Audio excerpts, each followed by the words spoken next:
Welcome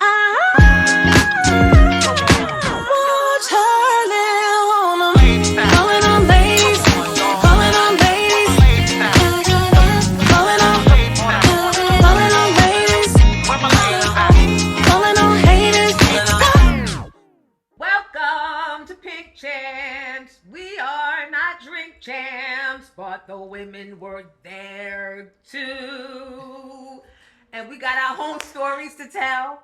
And sitting across from me is the lead singer from the dynamic, legendary, iconic group Brownstone, right? That was powered by Michael Jackson. Now, those of you cheering that may or may not have been around back then, imagine Michael Jackson, because the movie's out now, chose those three women to be his first female group to get behind. That's got to tell you a lot right there. But I witnessed the vocality every time they hit the stage, and we never... Welcome, Nicci. Hey, baby. Hey, Nicci. Hey. Come on, Nicci. Now, I know my foot is probably twice the size of yours, but can I have those shoes? I don't mind the heel hanging off. I'm just going to do one of these. Like, see, this part, don't look at the heel. Those Thank are you. Banging. Okay. Thank you. I want to tell people, we never met back in the 90s because the stages that Brownstone was on were not stages I had necessarily been invited to, right? No, real talk. But I've always been a student of music. Like, I had a degree in music. Yes. So I recognize the real vocal skills, the writing, the delivery, and everything that goes along with that. It's not as easy as you make it seem. So thank you for your gift. Do I make it seem easy? Because every time I look back at pictures and shit, I'm like, damn, why is your mouth open so loud? Why you look like you're struggling? and I do be sometimes, but thank you. No, because you're working, because you take it seriously. No, and people don't understand. When we on that stage, you need to train like an athlete. Yeah. Because running back and forth on that stage, singing from your diaphragm, that means... Brownstone, Escape, SWV, Jonesy, 90s Girls. Yes. We do that diaphragm stuff. Yeah. And no knock to the younger generation. No, not at all. That chest voice and head voice is nice. Yeah. But we were trained in that, bring it from here. Yeah. And that sometimes requires a little sweat. But you know what? The sweat and the grit and the training, I think, is why the 90s era still has such sustenance. Yes, ma'am. And the younger generation, they're TikToking, you guys. They're TikToking the 90s group. So how does that make you feel? You know what? Initially, I was a little like, okay, what like old school in the sample thing, right? Because the Tory Lanez thing came along and I knew nothing about it. And no shade, but I'm like, you want to have input in who does your records. Yes. Hindsight, I'm kind of glad that I didn't, just because it became hugely successful and introduced the song to a bunch of different people. Didn't really get paid, so that's cool. But now I'm excited about it. Like Future reached out and Future and Metro Boomin sampled "If You Love Me," and I was like, I had to call my current group members, like, Future wanted to use a song and. Like, I just remember he was on the Molly Percocet. Girl, if you don't let Future have that sample, so I said, okay, Auntie's not going to be worried about the Molly Percocet. And I'm really glad because he did a wonderful, it was very respectful, and he did a good deal with us. So good. And I'm glad that he did it the right way. That he approached you and didn't just, don't ask permission, ask forgiveness later, right? Right. He asked permission. He did it the right way. Exactly. And it might have had something to do with the fact that he's Sony, we were Sony. And Sony's like, hey, listen, this is the opportunity. And we don't want no problems. We don't want no problems. No, they don't. Because, So, speaking of people that don't want no problems, she ain't going to say it. I'm going to say it. Whatever network you are now, whatever network you were then, stop stealing P-Valley. P-Valley was hers. We all know, as a matter of fact, y'all know Terrell Hicks. Y'all know from Belly and The Bronx Tale. She was in a screenplay of P-Valley before they did their alleged stealing of it. She still has the screenplay. She still has the scripts. That's the proof. That is this woman's property and her work. And you battled and you fought and hung in there. Supreme Court. Yes. And back. Numerous times. Yeah. Walk us through the first time you either saw it or heard about it being used without your permission. And you ain't poured one drink. Okay, and you got me up in here. No. Don't pour the drink, because I want to make this very sober. You want me to keep going while you pouring your drink? I'll wait. I'll wait. This is our sponsor, First Lady Rosé from Kool and the Gang. Really? Yes, they cool champagne. Oh, wow. Oh, this is... Yup. What? Yup. Will you please let them know that Summer Madness is by far my favorite song. I think Summer Madness and Moments in Love, Art of Noise are my two favorite songs ever. And ain't no lyrics and no melodies to them. That's well, it. It's melody, but no lyrics. No lyrics. That's the best. So yeah. Oh, wow. They are our founding champagne partner here on Pink Champs. Oh, this is amazing. Yes. So I had no idea. Yep. I had no idea. Now what you got to get, Jonesy, and this is a free plug. Hopefully they'll give you some more sponsorship. But there is a product called Be Easy, or is it Taken Easy, which is a pre-drinking supplement that you take to prevent the hangover. Ah. I'm gonna have to hit you to my people. Please. Yeah, do. I met him at South by Southwest. Please do. Yeah. So be easy. That's very important because all this time I've been slumming it with pickle juice. Oh, is that what it is? I mean, I just take. Is pickle juice the like? You take a shot of that, and you're really? good. But Be Easy sounds so. It's like a gel, and then it's filled with like I think it has like glutathione, like all these things in it that they said even if you don't drink, it's good for your skin and it's good for you, right? So yeah, I'll try it all. Yeah, call them. We got to call them up. Got to call them up. So we are back. We are poured up because I needed to set the scene. Let's toast it up. There's so much to toast to. Because I was sisterhood and big things. Bigger things. I love it. Cheers, Nicci. Pinky. There you go. Oh, these are so cool. The coasters. Yep. Oh, I love. Yep. All Come this on, is Brandy. local champagne. I love that. We love them. Thank you, Hakeem and Mohammed. Yes, I'm gonna sip slow because I get hot. That's tasty too. And this is the rosé. I'm not I'm not the bougie champagne girl. Well, Nori and them, when they do drink champs, they have a whole bunch of liquor. So I said I'm not doing a whole bunch because I don't need sisters to think that we got to be throwing them back like that. Right. We're gonna at least present. Ladylike and dainty. Right. That's what we present. That's what we're presenting. And we gonna turn the No. Okay. Speaking of which, what had happened? When was the first time you knew that P Valley had been stolen? And what was your reaction? First, let me, because Lord God knows I don't want to go back into hell with these people, right? So technically, I'm not saying that anything was stolen. What I'm saying is that in 2020, I've been hearing about the show, right? And it's interesting because I was just like, that part of my life is over. But you and I haven't had this conversation. But 2020, I have been hearing about this show, P Valley, and it was coming. And, I didn't think anything of it. I wasn't like, oh, it's a show about strippers. It's my show, right? So, I mean, I've told the story a million times. My husband was, it was during the pandemic, and my husband was downstairs, and he was just like, babe, you need to come down here and see this. Oh my God. I'm hearing him like, are you watching a game? He's like, no, you need to come down here and see this. And then I literally got a text message from a former cast member and was like, girl, are you watching X, Y, and Z? It was a few days after my birthday. I just lost my mom. I'm like, Oh, no. Yeah, I'm like, So I kind of went downstairs and I looked, and at first glance, I was just like, yeah, okay. So it's a gay guy who owns the strip club, whatever. He's like, no, they got the red suitcase. They got the casino. I'm like, what? So then. And these are things. And so, yeah. So I wrote in 2004, I copyrighted Soul Kids Cabaret, which was a love letter to my hometown of Detroit. Anybody from Detroit knows that gentrification happened in the city and casinos came in. My mom actually was a budding real estate developer. So she actually had a building downtown where they ended up creating one of the parking lots for one of the casinos that she ended up losing, and she would, I need, to get current on these taxes for this building. I'm like, that raggedy, ain't nobody moving to Detroit, ain't nobody. So I didn't know. Long and short, gentrification, the casino builds. My mom was a jazz singer in the city. So juke joints, supper clubs, my cousin was a dancer. You know what I'm saying? So I built the story around my experiences in Detroit. Of course, being in this entertainment industry, we meet a lot of, our support is the LGBTQIA community, right? So I was just like, you know what? I want to create a character that would not traditionally exist in a strip club or burlesque club environment.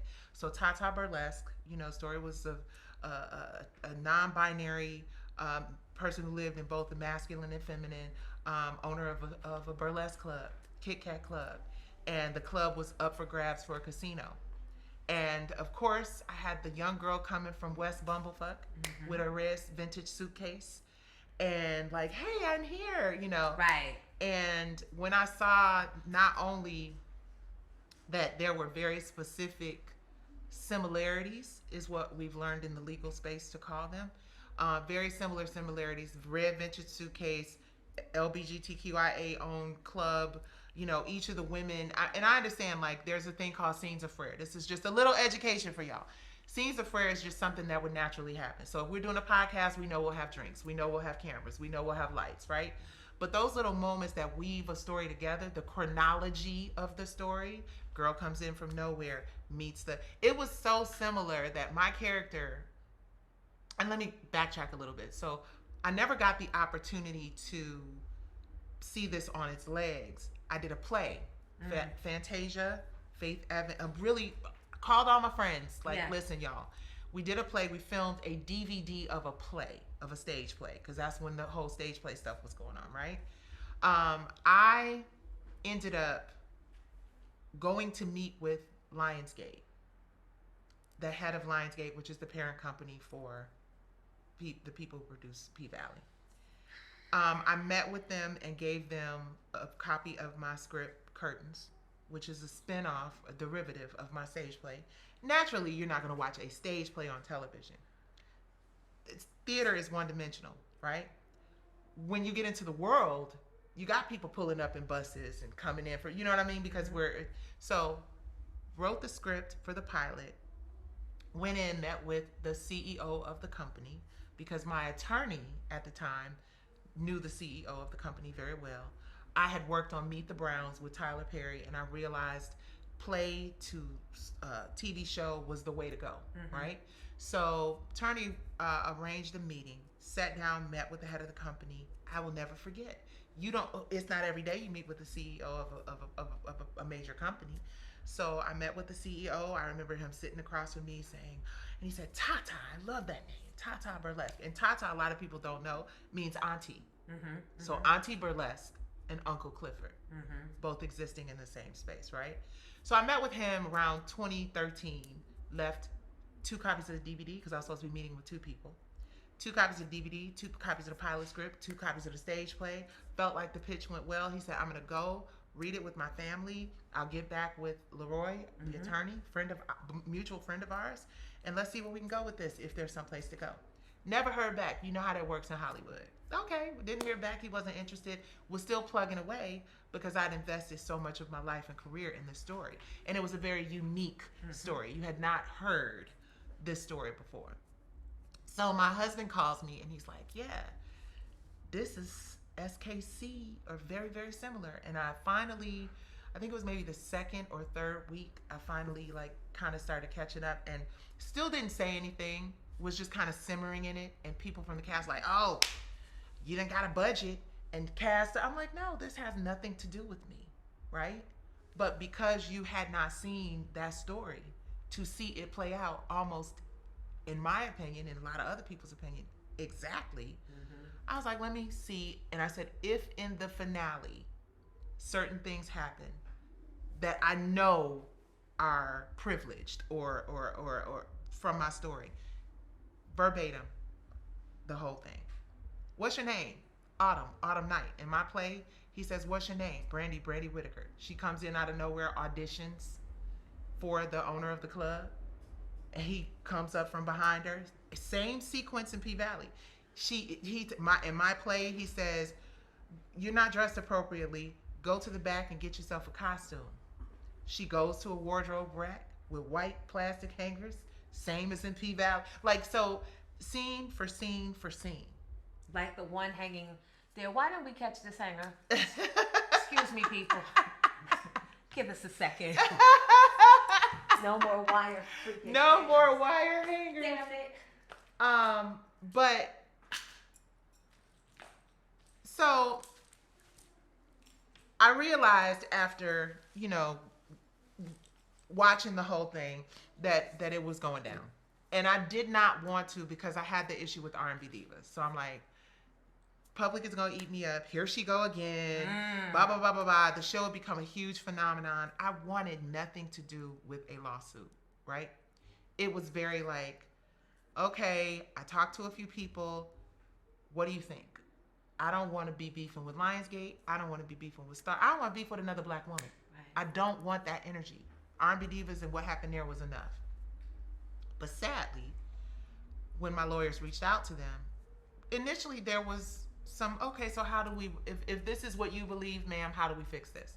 So there were some initial conversations about trying to resolve it quietly without it being a big deal, right? What people don't realize is this thing started for me in 2020, although the lawsuit wasn't filed until almost 2 years later. Was it 21 or it's all a blur.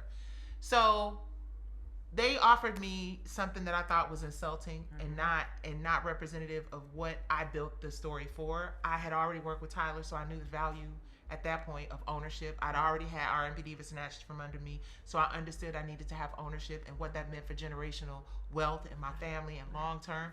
And they were like, nope.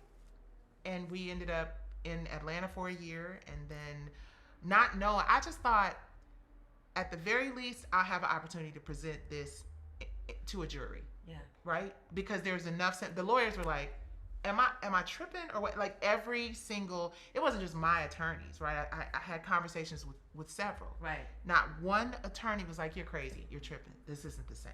You're delusional. Now, the average person in the public will go and look at the play, which was low budget, done in 2010, and be like, this ain't. Well, $100 million budget for a series versus a less than $100,000 budget for a stage play is going to look different. But what you look for is beginning, middle, and end. What you look for is how the sequence of the story and these characters go together. Every attorney, of course, except for theirs, was like, I've never seen, this is the clearest case of infringement that we've seen. So I had a battery in my back to go forward, having no idea that the bottom line is, if you don't have the finances to compete with the big boys, you are likely going to lose, period. And for me to be told by a judge, there's nothing to see here. You only mentioned the casino development once.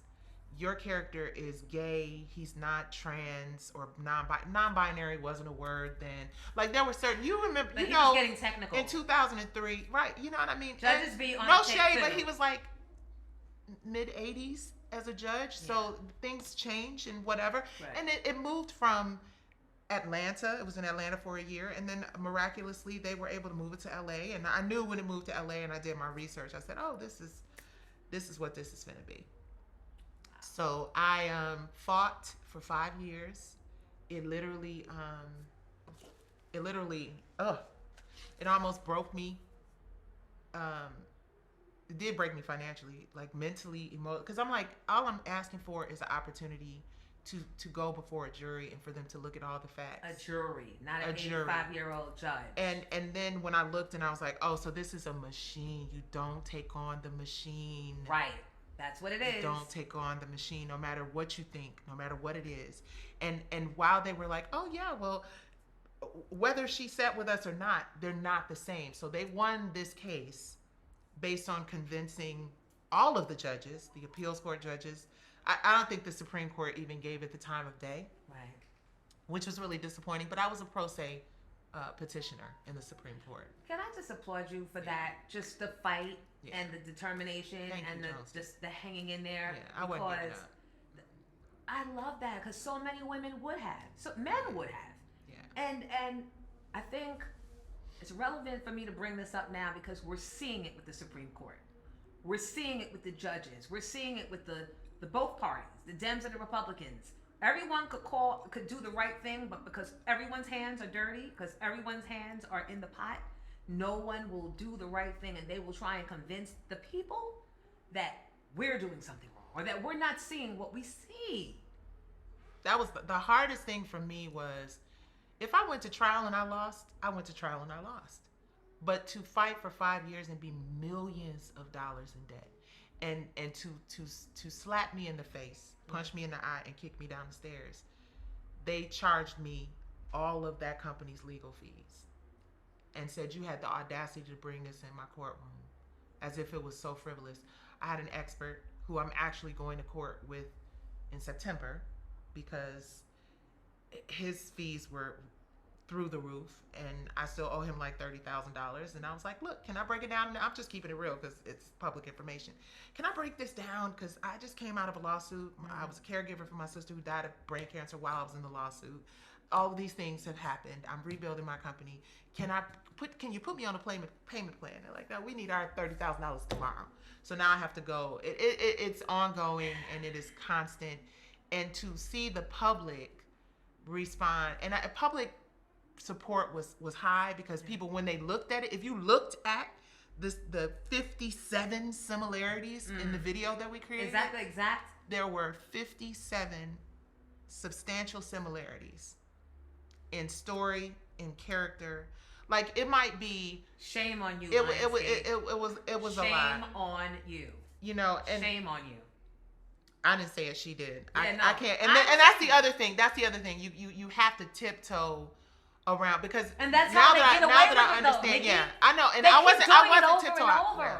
They continue. They make you sign NDAs, and I won't say anything. And then they go and do the same bad behavior. Same with the Ponzi scheme. Right. I didn't sign an NDA, and I could say what I want to say, but when you realize that the judicial system is not on our side ever, and because of the husband that I have and how I think he took it worse than I did, because I think we both were just hit in the face with the fact that there is no justice if you don't have the financials, the backing to you can't fight stay in the fight. You just can't. And they know and you that. ruin your life, and they want to bankrupt you. Yep. And I got to think about my grandson's education, and so it's like the TMJ, the stress, was at an all-time high, and I'm just getting to the point where I'm starting to feel like a normal person again. But to have somebody just how I feel, this is not what actually happened, but I feel like somebody just came in and was like, yeah, I'm gonna take that. Yep. And I dare you. Yep. And that's what they do. Wait, this is 20 years of my life. This is my city. And to continue to fight it, it would completely bankrupt us. And then you go, and then they're happy with that. Now they want to shut the fuck up. What you say? And it's very hard to accept that if I had more support in mainstream media for this, if people just looked at the facts, like you'll break down a Diddy case down to the color of somebody's hair and the moment somebody showed up. But I have laid out 57 comparisons. I have shared with you that I sat across from these people and pitched them my idea. Couture's copyright was 2017. Mine was 2004. Yeah. Right? Yeah. And to say we don't care, oh well, and not get that support, I was like, okay, I get this industry. I understand how fake people are. I understand how people acquiesce to the bullshit. I understand that not a lot of people are fearless enough to fight for what is theirs.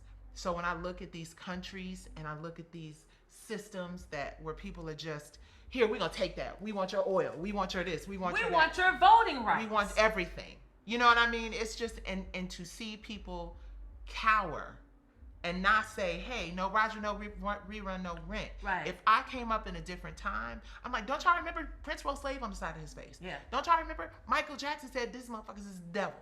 Don't you remember we come from that stock? Yes. Right? Yes. But when you realize you're powerless if you don't have public support and you don't have the financial resources, what do, Jonesy? Then you are the crack. No shade, but I didn't want to become Sophia Stewart. So Sophia Stewart, for those of you that don't know, she was the woman that she made claims that, what was the sci-fi?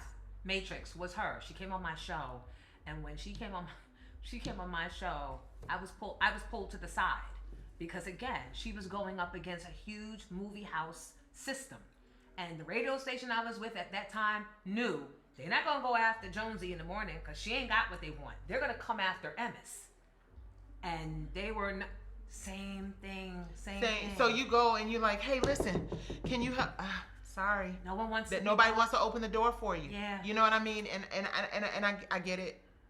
I mean, I don't get it because I'm not cut like that. I'm like, where we going? We ride it on? What we doing? Yeah. And it's really sad. There was a lot of that. And in fact, even with this Michael movie, my grandson is like, Mom, Nana, I want to go see Michael. I want to go see Michael. I want to go see Michael. I want my friends.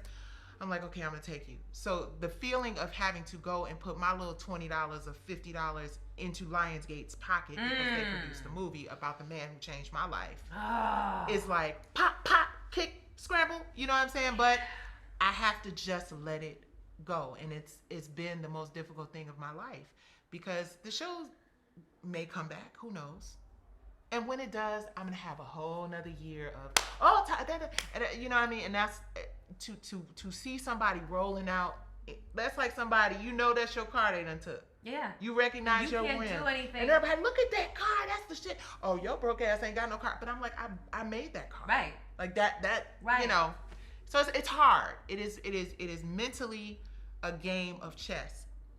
I know that I'm going to have to deal with this. I know that I'm labeled the chick who took Lionsgate to task and lost.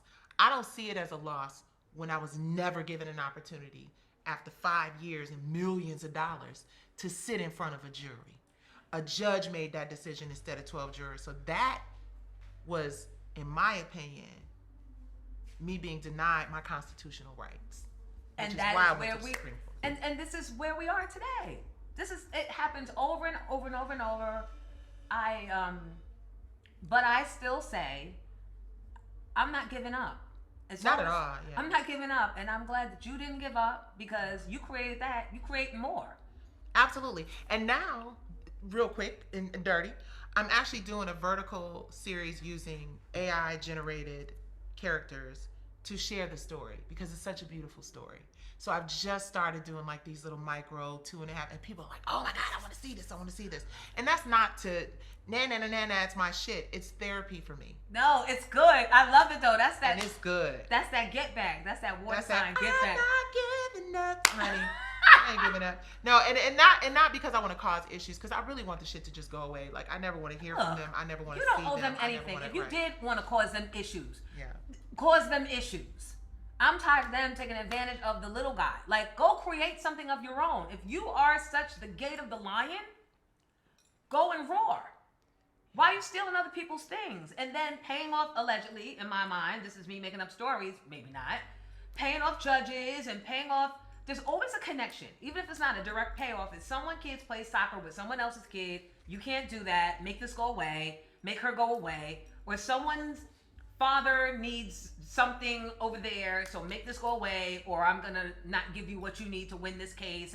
It's always something, which is why, I hate to get political, why the Epstein files, witness after witness after witness after witness, it doesn't matter. It's not being kicked open. The chick is about to get a pardon, and what's supposed to be down is up, and what's supposed to be up is down. It's the world in which we live. Everyone's compromised. Yeah. The Supreme Court actually reviewed her case on the same day that they reviewed mine. The Sophia Stewart. Supreme Court, not Sophia Stewart. The Giselle. Oh, the Giselle. Our cases went up before the closed door discussion on the same day. Yeah. Well, at least you ain't in jail.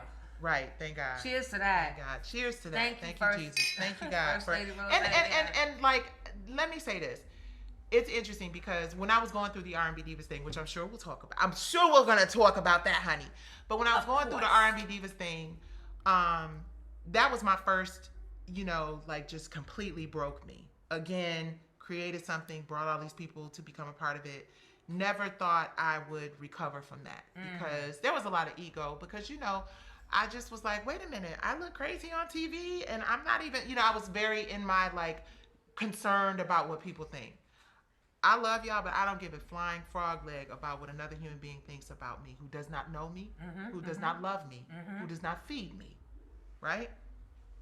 But then I was really deep into being concerned and caring about the shit. But what I learned from that was patience and faith leads you to a place of God will bring you to your knees to make you pay attention. You don't understand why this is happening now, but in 15 years when you're sitting across from Jonesy and you're doing R&B Divas in New York and you own the franchise. Talk heavy, sis. God understood then, when I was going through that initial BS, that this moment was going to happen. I did not. I was in my way. And 15 years ago, when I was being let go because a woman made a crazy claim that I was the reason why her daycare was being bankrupted and parents were leaving because I said something racy on the radio, and the station just believed her, fired me, right? Gave her millions of dollars, and I wound up being blacklisted for 15 years.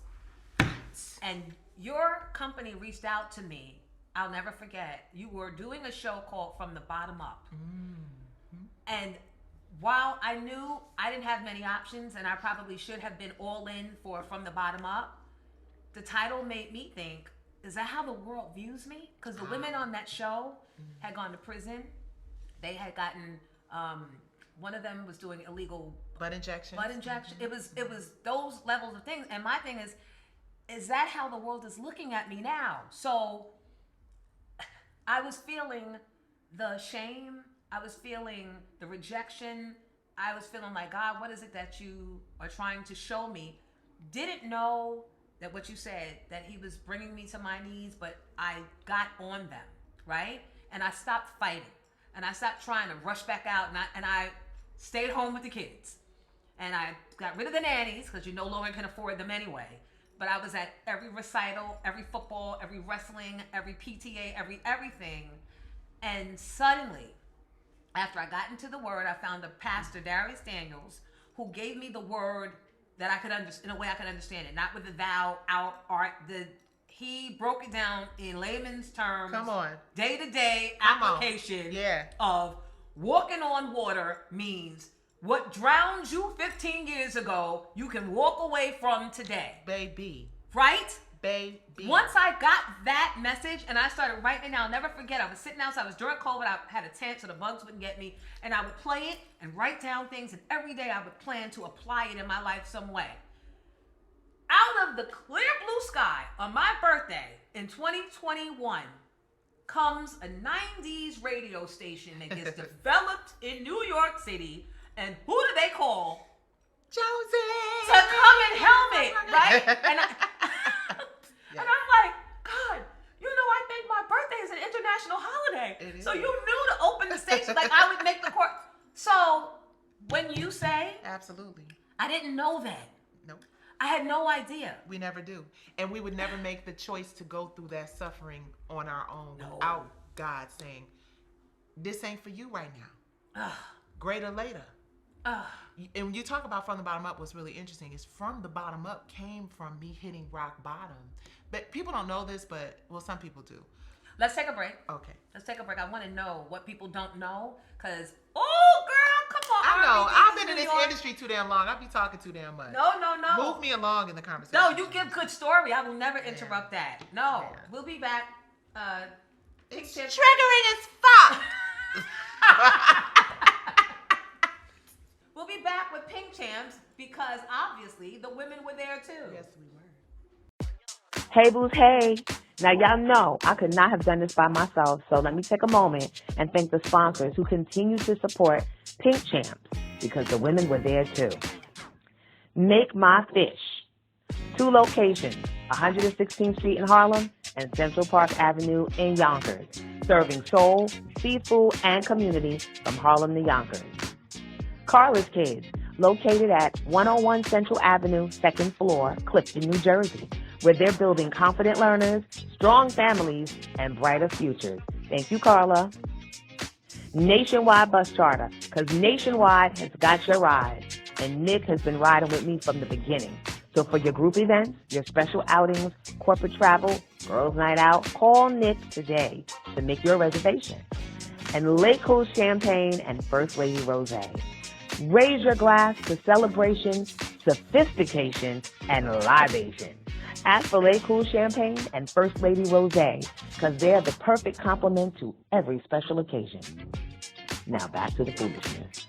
Make My Fish. That's where we go. We get the fish afterwards to sop up all the liquor that we consume. Make My Fish. That's a good name. Listen, it's a good place. Make My Fish has 2 locations. One on 116th Street in Harlem between Lenox and 7th, and the other is in Yonkers. And they're my childhood friends. Oh, wow. Yeah, and they are... They got tilapia, because I love me some fried tilapia. I don't know if they do tilapia. I know they do whiting and catfish, but they also have grits, and they have shrimp, and they have the sides. Ooh. Yes. That sounds yummy. Yeah, so thank you, Make My Fish. And I can't wait to have our Make My Fish order tonight after this. So I'm sorry, I interrupted you. No, so I was just saying, I had to really learn, because it was super hella traumatizing. But I had to remind myself that in the R&B Diva situation, for example, that is the example God gave me. I was so broken, Jonesy. I was really broken, not just because of what happened on the show, but what happened with friendships, right? So were those real, to just bring everybody up to speed, R&B Divas was your baby? Yes. Meaning I created it, I cast it, both Atlanta and LA. The majority of it, obviously they sprinkled in a few people they selected, but it was always a franchise. They is the company, the production company that ultimately ended up taking me out of it and taking the show. And you know what I realized is that my issue, to your point, I felt like we were friends, right? I felt like we were friends, but I learned that friendship, when loyalty comes into question and opportunity controls your loyalty, right? I've learned that in this industry, there's just so much of that. Yeah. And I was just green, just like I was green thinking that the Supreme Court and the appeals court and you're like, no, this happened to me. I should be able to go. I was green, right? So what I learned in the R&B Divas franchise was that. Hold on, let me get my cauldron. This is going to be the burn bridge. I hear that. We do this on the show. This is the burn bridge moment. So I'm going to ask you the question. Okay. What did you have to learn in order for you to be able to move on and do things differently? Ooh, what did I have to learn to move on and do things? What was that moment in R&B Divas? The moment in R&B Divas that I learned was that no matter how genuine and how much of a friend you may be to someone, right? When opportunity presents itself, especially when a person is being promised to be elevated over you. You'll get your own show. I'll give you this. We'll do that. It is business. It is not personal. And that was the hardest thing for me as a Cancer woman, as somebody who genuinely wants to see people win. The she's jealous and that was crazy to me. I had to let go of people's ideas about who I am who did not know me. And I had to learn that some of those were people that I thought knew me very well and I thought were my friends. I learned that you just cannot build bridges in a community where people are desperate for fame and desperate for recognition. I had to let go of that. I had to, the death of the ego. R&B Divas taught me death of the ego. And I named my company No Ego Entertainment. Because, I learned that you just got to let people go. I learned everybody can't go. Where are you trying to take them? Where are you trying to take them? And everyone's not deserving. And everybody's not deserving. So we are going to burn that answer or that question. And that's that answer. We're letting it go. Burns in the cauldron. Hocus pocus in this motherfucker. Yeah. I ain't got no water. We're not doing water. You got to tablecloths ain't go. Okay. See, this is the exercise in trust. Really, Nicci? Really? I'm gonna watch you do this over there. No. So I had to learn, and I mean, I don't want to lay everything on the people and the situation and the thing, because the biggest lesson for me at this big age is your perspective is everything, right? I was geeked up thinking this is about to be, you know what I mean? And I had to learn that wasn't what it was about to be because I wasn't ready. Got you. It ain't have shit to do when you take a step back. The big issue with the P Valley thing was this is another black woman. How could she not, speak up and say, well, hold on, wait a minute. I had all these things playing out in my head. Well, sis, did you know? Did you get hired? What happened? None of that's not my business. Yeah. My business is to navigate this trauma, to navigate this loss, to know that there are so many people in this world who have been through that and worse. I always go to my aunt who lost all of her children except one in a fire. Wow, Nick. Babies. It's so basic, but the fact that she was able to put one foot, losing, coming home and discovering that there was an accident and your children are gone and you're still able to go forward and build a business and not go crazy and crash the fuck out on somebody. I thank my Aunt Flo for that moment, because it just reminds me that whatever it is, you just got to keep pushing through. You got, when you're going through hell, Winston Churchill, you got to keep going. That's where From the Bottom Up was born, because I was so humiliated and so embarrassed. And I got evicted. I had 2 hit franchises on television. And then I had pitched to the network Hollywood Divas and Theater Divas. And the producers that I brought on board for R&B Divas went and produced those shows and got credit for producing those shows without me. What? And I lost my home. A gun was pulled on my husband on the last day of filming. My daughter was asked to proposition by one of the producers to proposition Kiki's husband. Public didn't give a shit about any of that. We don't like you. And for some reason, the person who I literally brought all of these women together. They didn't want Monifa. That's my friend. She gotta be here. Selena, we was like this in the beginning. And then when people started to realize that, there would always be these little, can't be kumbaya, can't be, and I get it. Like now, like that's the reason why in this situation, I'm out the way. I mean, I'm out of the way. Because I understand, first of all, it's not that serious. Yeah. It's not going to live that long no matter what happens. Right. And there's way worse shit happening than 2 women sitting across from the table arguing with one another. But I wanted this to be kumbaya, we are all, and I had to realize that's not, first of all, it's not what the public wants to see. It's not what y'all want to see. It's not what the viewers want to see. And my issue was I worked so hard to prevent that from happening. No, we're not going to have everybody drunk. No, are you okay, Kiki? Are you okay, Selena? Are you okay? And I'm like, wait, I'm being painted out to be the villain, and I'm trying to give everybody air. Yeah. And did any of the girls rescue you or comfort you or even just Faith simply acknowledge Renee you? Evans is always going to be. When Faith stepped out, here's the thing. And was a big issue.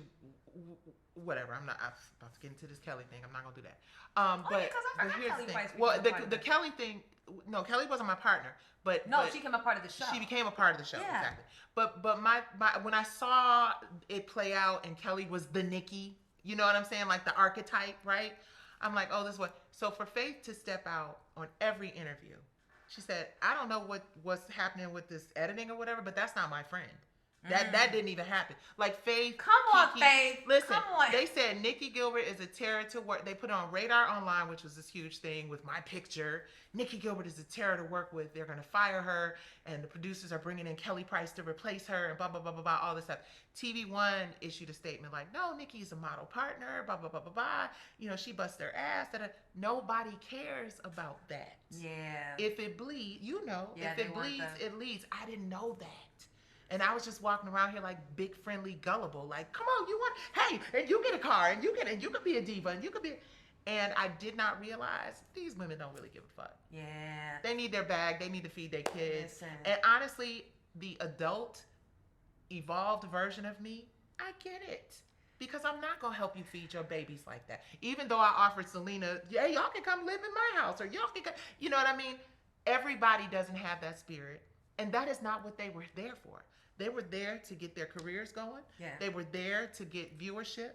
I understand the idea now of doing what you have to do to make sure that people are watching the show. If someone had come to me and said, hey, so listen. Right. We love where your We're heart going to paint you out to be but this is what we've got. You know what I mean? Yeah. Exactly. Then that would have been cool. And then I think the biggest thing was me taking public opinion too seriously. It's everywhere. Like, even I feel sorry for our kids that don't know how to manage, right? Now we're learning, but it's everywhere. You can't get beyond it. Everything's videoed. Everything is on camera. Everything, and then people only get the part that they see. That's it. They never get the backstory or what made it get here. And they don't care. And they're happy to just run around. They don't care. People don't with care. limited information. They are and they're happy to post a comment at you, and they don't even know you. They are completely fine doing that. So you saying this today is giving somebody at home watching completion, and it's gonna make them shut their laptop down, close tonight, and go to bed and stop responding to the people adding you because they don't know you. Now, sometimes it's therapeutic to get at their asses, because I be getting right at some of y'all asses sometimes. I'll be like, you know what? I got time today. Yeah. Let me cuss your motherfucking ass out. Yeah. Right? However, it is very surface. I don't let it really, but when a gun gets pulled on your husband and when your daughter is asked to proposition someone else's husband. Who pulled the gun? Latasha Scott's husband, Rocky, pulled the gun on my husband, and he pulled the gun. I forgot she was on that show. Yeah, she was in the show. It was the scene where Selena, the SpongeBob SquarePants scene and all that stuff, which is still living to this day. Which is never a moment, except the one time that I got out of pocket was when Angie Stone came in and disrespected me. Angie came and told me the truth about all of it before she died. Oh, wow. Angie broke that shit down. What'd she say? She said, you were always the target.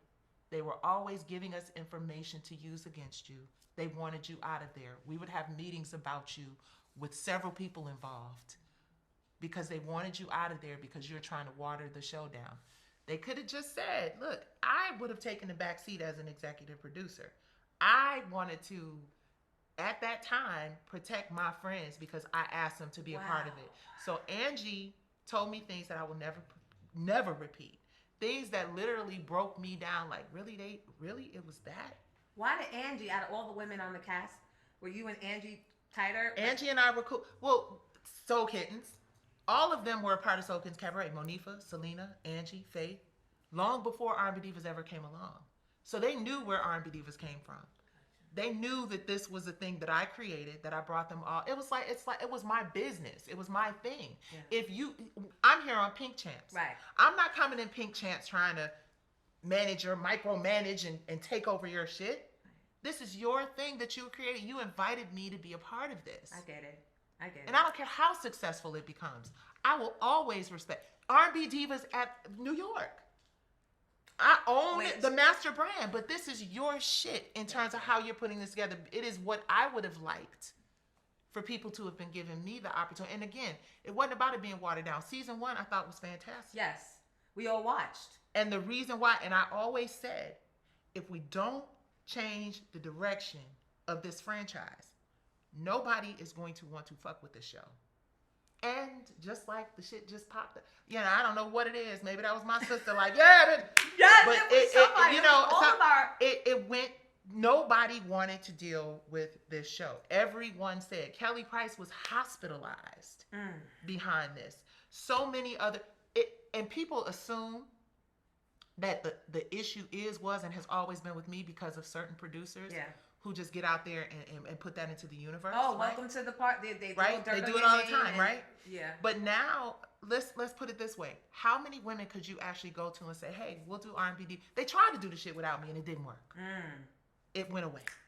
It was a wrap. Because as much as people did not like my ass on camera, I'm the reason they tuned in every week, right? I realized that. Funky Geneva, who's my baby now. Aww, right? I love him. He ate me alive. He was the bane of my. This motherfucker gonna talk about me this week. Nicci Gilbert and all this stuff. And now I get it. But my point is just there has never been a moment where I've wanted bad or ill will for any of those women. I've always wanted us to succeed and be 20, 30 seasons in. And you had a bigger vision also. A much bigger vision, right? I have the inability to think small like you. But when someone wants your life and to destiny swap with you, when somebody wants the seat that you're sitting in, and some culturally incompetent white male lens promises that shit to them without them realizing, bitch, you're a pawn. You're a pawn, and it happens all the time. And don't you see what's happening? And you're going to be replaced. Exactly. They can't do it for themselves, so they come and get you. That's it. That's it. And the gun thing, which is what we were talking about, my husband was like, I wasn't going to come because I wasn't feeling well. He was like, my husband never wanted to be on set. He did one episode. He's not reality TV guy. The very first one. Can we introduce your husband? Sure. They were like, could you? Nope. He don't want no parts of it. But he said, I'm going to go with you. Go do this thing. I just don't feel good about it. It's a lot of funny business going on. Anyway, long story short, the outside the restaurant, my husband's downstairs. Rocky's downstairs. Something went down with Latasha. She goes out, just going off, and we're in a public restaurant. It's all chaos and terrible. And we're still in the conversation. They're like, you guys stay in the scene. And Latasha, someone said, Latasha, you gotta come downstairs. Your husband. And then somebody started pointing at me off from production and crew. Mm-hmm. And I'm like, what are we saying? And then I see one of the producers running up and she's crying. And I'm like, well, what's going on? And Kiki's like, wait a minute, because my husband's down there too. What's going on? So we get up and we're like, what's going on? We go downstairs and they're pushing my husband back to the car. And Rocky is like, blah, blah, blah, blah. So I'm like, Rocky, what happened? And I look down, he has a gun in his hand. Wow. Like, your husband's too big, I have to kill him.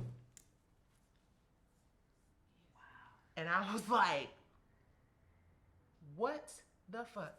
And the last thing I remember is Monique was saying, Rocky, get in the car. The police come, get in the car. Go, leave. And I'm standing out there, and there are 3 people pushing my husband to his truck, dragging Rocky to his truck. Get him out of here for the police come. Production is and I'm just standing and I'm like, this is a show I created for everybody to win.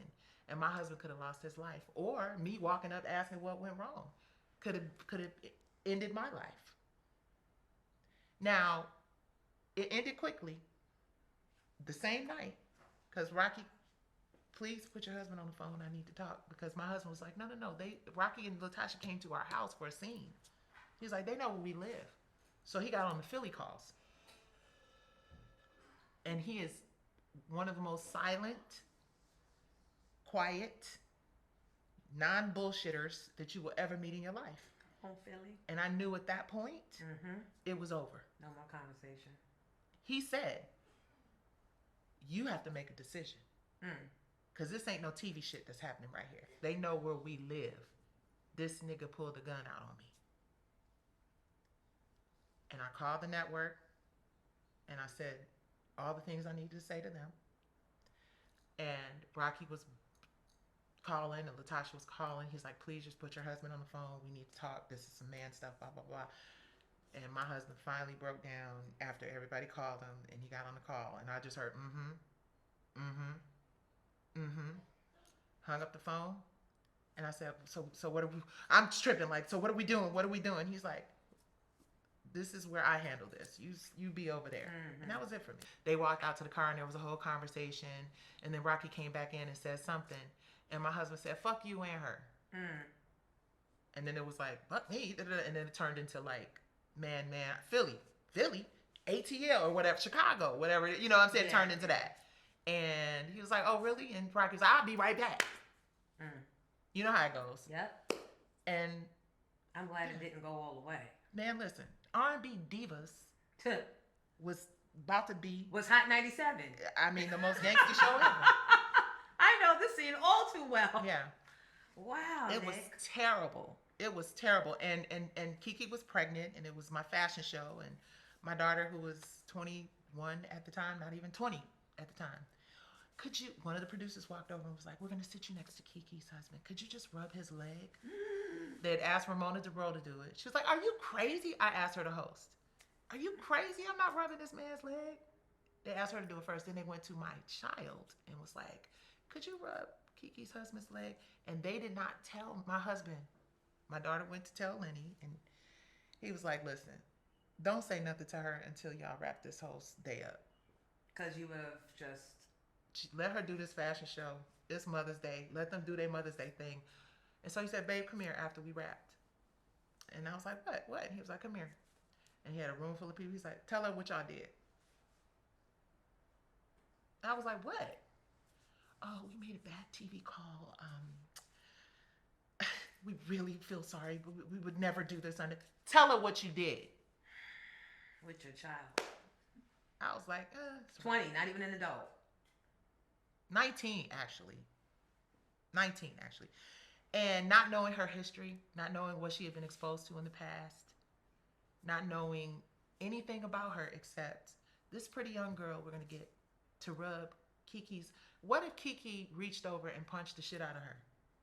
because we know, you know, That could have happened. I mean, she would. I'm sure. I don't know what Kiki would have. Imagine the disappointment of your cast member's daughter, who you love, Brandy, propositioning your husband if she was that young and naive to do that. Imagine the impact of that. Yeah, unnecessary, and she was pregnant. And she was pregnant, and her children were all there. How dare you? So that just lets you know how much they had it out for me. Yeah, yeah. So every day I was going to war. Yeah. And for Monifa and Selena to not acknowledge that betrayal was really hurtful for me. It took me a long time to get past because I had their back. I was like, this, we're going to win. I brought everybody, Faith included, I brought everybody to the table to eat. And I wasn't trying to eat more than anybody. Yeah. What you need? You need a cocktail? You need a napkin? You need a champagne bottle to explode on set? What you need?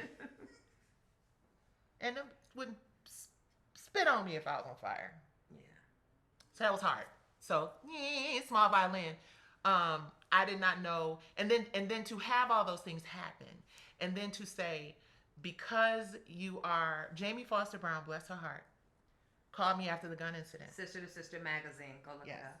Called me after the gun incident and was like, Rocky and them called me. What happened? What happened? And then remember, it was Auntie Janie. Yeah. We just felt a kinship. She knew my mom from 90s. It was safe. So I shared with her on a phone call. We're just talking, what happened, baby? Because everybody's talking about, I'm like, and they did this, Jamie, and they did that. And she printed our entire conversation in her magazine. Without your knowledge. And the network was like, oh, this is what we've been waiting for, to not pay your ass because you breached your contract. I had hit franchise 3 shows and had not been paid in 2.5 years. What? And I'm looking at press. That's what that bitch get. Fuck her. Da, da, da. Evicted, losing my house. Then Maxie died in the middle, literally 1 month. Not 1 month. A few weeks before we were supposed to go to deposition for this R&B Divas thing. I found out that Maxie died. And at that point, everything was a blur. I don't even know how we settled. So the darkest period of my life, you losing friends who are fake bitches, and you're losing your best friend in the world, and the world is like, that's what that bitch against you. Oh, well. Mm-hmm. So when this P Valley shit came up, I was like, no, not again. I got fangs, and y'all want to see them, and here we go. And I'll do it over and over and over again because that is how I'm built. But I'm just the epitome of don't fuck with me, I won't fuck with you. Right. Let's keep it peaceful. I respect you. And cool, and let everybody win. And I had no idea that was all the setup for this moment. And you had no idea what I was going through. Suing the radio stations. Like-minded, you understand? Over, and who want next? And then there are girls there working with me, secretly calling me, having experienced the same pregnancy discrimination, and won't say anything because, girl, I need my job. And I'm like, yeah, but it's just a matter of time. Yeah. Like, if we don't stand together, but they didn't want to stand at all, much less together. Yeah. So every time I'm fighting these battles and I'm alone. Yeah. And I don't even know if I was speaking to my sisters at this time or not, but I couldn't even stop I'm not going to go back and be your friend because now I need support. Fuck it. I'm in this. Maybe I started it on my own. I got to finish it on my own. But every single time I had to sue these radio stations, I was by myself. That's lonely. And then, you know, the narrative is, well, look at all that shit she used to talk with Star and Buck Wild. Look at all this shit. It's always your fault. They're laughing at all the jokes and all the foolishness, but they don't go to hell for it. You're supposed to, right? The hypocrisy of it all. Right. So God knew with both of us. Oh, trust me, you're going to find your tribe. And the fact that if you ain't walk my walk, you ain't never been to the ghetto, don't ever come to the ghetto because you wouldn't understand the ghetto, so stay the fuck out of the ghetto. Right. That's it. You ain't from here, don't come here. And people have no idea what we've had to endure. They just know that we keep landing on our feet. Ladies and gentlemen, coming soon. She's an SG Rock. Coming soon is R&B Divas New York. And anything that goes haywire, talk to Jonesy, because I'm just here to watch. And provide support. And I really have to say, thank you for what trusting a me huge with blessing. your baby. Absolutely. But you know what it is, Jonesy? You have the pedigree. You have the war wounds. You understand what it is. And I truly believe that what you will bring to this franchise that I know that I can't. Number one, if somebody's going to do R&B Divas Detroit, I'm going to run it, or somebody from Detroit is going to run it, because you understand your space, your environment. Yep. New York is a city that you have to be a hardcore know-it-all, been there, done that New Yorker to really be able to capture what it is and what it means. And I'm super excited to be a spectator and a support system for you in this. And it's interesting because hopefully this is the example that people need to see, to know that I am a girl's girl, and I do want to see my sisters win, and I don't have to be all up in the videos dancing. That means the world to me, but I already knew that. You know what I mean? We've never, like I said when I intro, we never had the opportunity to be on the same stages at the same time. But when I did call, I think I was pulled to you because you didn't know I was going through my struggle. Of course you were. No, of course you were. The universe, God has. That's why I said, God knew what he was doing. You had to have every experience that you had. I had to have every, and I don't regret, when people say, I don't regret what I've been through, I don't regret one moment of it because I love who I am today. Yeah. And I would rather have gone through it in the moments that I went through it, so that as I arrive in this 56-year-old big age, I have been through shit that people will never experience in their lives, no matter how hard they try to get there to get the lesson. Yeah. And the fact that those lessons actually helped make me the woman that I am today, I wouldn't have chosen that shit for myself. When I was in it, I was like, what have I done to forsake thee? Like, what is going on? But the shit that we've been through. But now I see it was getting through the fire. And once you get to the other side, you will see what I have for you. But you have to trust me and get through it. Because just like all of us at some point is going to go home to glory or go to hell. Yeah. Everybody has their cross to bear, and everybody's going to have their moment. And I thank God that those moments were given to me at a younger age. So now I can be present for my husband, for my 2 grandchildren, for my real friends, for people, sisters like you who I know that you're going to make this thing go. I have no question. Not just because you're a talented ass singer, beautiful and smart, and will say what the fuck you want to say, but because you are a hustler and you do not quit and you keep going. Yeah. And what's really interesting, this is a part of my journey, it's part of my truth, and people want to know. Right. So I'm going to share the truth, even if it is redundant. But I respect that about her. I respect Selena's hustle. I respect Selena's grind. But I do believe that people have to go through some shit when you have that kind of grind and you have that kind of commitment and dedication, so that your character building skills, see, you can be talented and you could be skilled at all sorts of things. But if you have not been broken down and rebuilt and forged through the fire over and over again, and over, that is what great servant leaders are made of. As in, Jesus Christ Almighty said that, right? Yes. Ain't nobody been through what Jesus been through. Talk heavy. But so yeah, see this long-winded ass 5-hour conversation that we having, because I'm 55, about to be 56 in this month. It's much needed. But I do want to make that clear. The right people hadn't heard. Yes. There's no beef with Selena, but grown women. I love all. Listen, I don't have beef with Monique. I don't have beef over and over. with any. Listen, where we at? I don't have no. And I'm too busy and too damn old to be mad at somebody. Let's go get this bag. Yeah, while we can, because too many opportunities, right? And too many motherfuckers against us, using Yes. us. We can't be tools of the incompetent people. No matter who you are, ain't nobody out here in a position with melanin in their skin to be beefing with another person with melanin in their skin. Because there's too many that Now don't more than have it ever. that want us. Period. Yeah. Why am I arguing with my people? Yeah. They just don't know. Forgive them, Father, for they know not what they do. But they gonna learn today. Yeah, I agree. Nicci Gilbert, Pink Champs, because the women were there too. With our stories, with our experience. Yes. I look forward to R&B Divas New York. Me too. And I heard you've been talking to Tamika Scott. Yes. And I'm just saying that's one of my favorite people in the world. I love Tamika. Let me tell you something about Tamika Scott. You meet people in this industry who just hug you without hugging you. Yeah.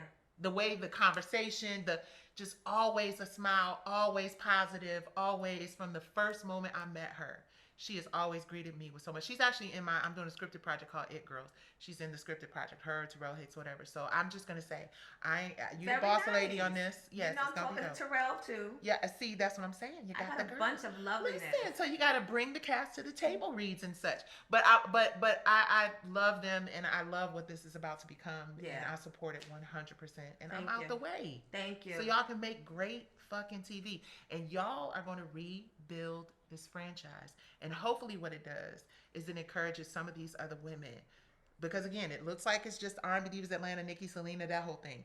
But none of the women in the R&B Divas franchise, I believe there are very few of them who left feeling fulfilled from that experience. Cast members I never even met. So it ain't about me. Yeah. It's about the leadership. And it was extremely poor leadership. Yeah. And great I'm glad leaders. that you are clearing that up right now. It's not on your watch. It was not. I mean, it was not. Because at the end of the day, if I was just the problem, as said producer often says to this day, that I'm the reason, yeah, I mean, maybe so. Because you can't take the heart and the soul out of something and expect it to live, right? That's a fact. And you keep creating more and more. You just talked a little bit about what you're not going to do is out-create me. Yeah. That's what you're not going to do. I pop my motherfucking shit when it comes to being able to create things. Man. And Diary of an R&B Diva. Diary of a Diva, which you're doing. Yes. Sit down with me. I'm having some Lisa from Lisa Cult Jam, Sherry Dennis, who's another one that you should consider. But anyway, nice. I'm going to stay out your mix. But yeah, I love seeing women win. Yeah. I love seeing women win. I'm 100% here for it. I am not jealous of one person in this world because, I mean, the day God gave me a deal with Michael Jackson, I was like, listen, I ain't got a problem with nobody, and I don't want nothing nobody got. Because if one thing, you look at someone, I watched this movie, The Butterfly Effect, and changing the way I turn my head in this conversation could change the course of history, right? So I would never ask for God to change the terrible things that I've experienced in my life, as terrible as they were. Losing Maxie was one of them things I'm like, but losing my 49-year-old sister to brain cancer, being her caregiver, and watching that horrible ass disease,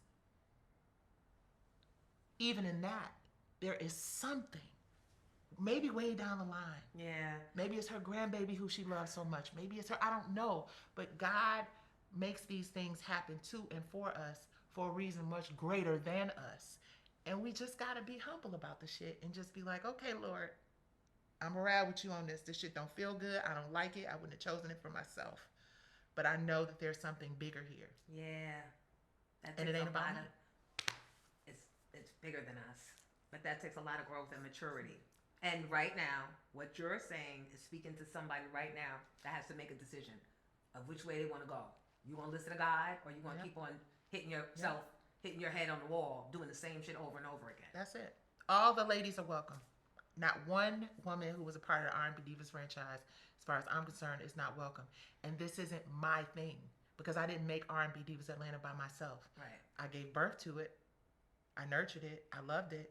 But it wasn't mine. This is ours. This is created for all of us to win. And I'm just here for it. Like, I want you to call me up and be like, Nicci, what you doing? We going to a vacation for 7 days at what's the Turks the Caicos? Yeah. Is it on you? Thanks for having me, New York. And I'm a 90s girl and Pink Champs. The women will be there too. I don't want to be the richest woman at the party. I want my friends to be richer than me so I can borrow from y'all. I so appreciate you. Thank you for Josie, flying in to do this, because you didn't have to. Absolutely. And I will make you proud. I know. Y'all bitches better not try me. I'm not Nicci. Oh, y'all, listen. That's Cancer. I'm Scorpio. Listen. So I'm going to send them over to Jonesy. We got to, yeah. All right. I'll play nice. I already know. Let's cheers to #1 rated, everybody watching, better than ever, R&B Divas, motherfucking New York City. Yes, bitch. Yes. And toast to Carla's kids. Carla's my friend. Carla's and she kids. owns a Yes. daycare, right? Yes. And I always toast at the end of the show, and I say, because here on Jonesy, we are pouring into the next generation of Pink Champs, but let's say, and R&B Divas. And R&B Divas. Absolutely. Thank you, Jonesy. Thank you. Yeah, it's Jonesy's fault. That's all I'm saying. I can't wait to watch this shit. I'm gonna be like, ooh, get the popcorn. Let's watch R&B Divas New York. It's gonna be a thing. It's gonna be a thing. Thank you guys for watching. I love you all for being here, and make sure you spread the word. If there was one thing, one moment that struck you, please tell your friends to subscribe and like and share and all the things. All right? Yeah. Pink And I only Champs! care about the positive comments. You got some crazy shit to say, talk to yourself about it. Yeah. Children do that. Yeah. Pink Champs, because the women were there too. It's a wrap. Yay. The end. Cheers.